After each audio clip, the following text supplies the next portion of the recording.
Ushbu videoda Monza avtomobili monitoriga programmalarni uстановка qilish va ularni qanaqa udalить qilishni ko'rsatib o'taman. Uning uchun birinchi fayllarni Telegram gruppamizdan skachat qilib olishingiz mumkin. Ya'ni APK fayllarni USB flashga yozib olamiz kompyuter yordamida. Keyin bu yerda vizovga kirib, yulduzcha, reshotka 3/1, reshotka, yulduzcha qilib vizov bosamiz. Undan keyin shu joyga kiramiz. Openga. Keyin bu yerda flashkani tanlab olamiz. Mana shu burchakda 3 yulduzcha qilib bosib turib, flashkada fayllarimizni ko'rishimiz mumkin. Hozir misol uchun equalizer uстановка qilamiz.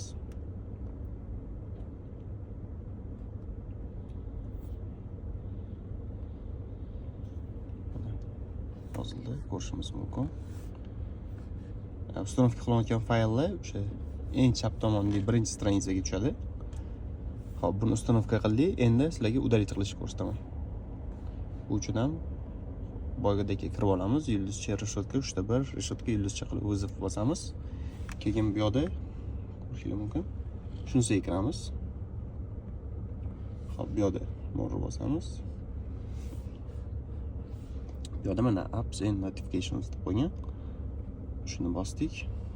Show all qilamiz birinchisi va bu yerda o'sha o'chirmoqchi bo'lgan programmamizni topamiz.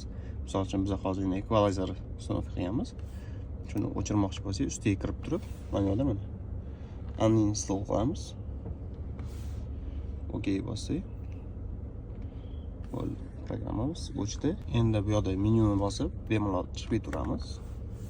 Ko'rishimiz mumkin. Programma udalить qilindi. Endi bemalol o'zingizlar programmalarni uстановка qilib, kerak emas bo'lgan paytda udalить qilib yuborishingiz mumkin. Salomat bo'linglar.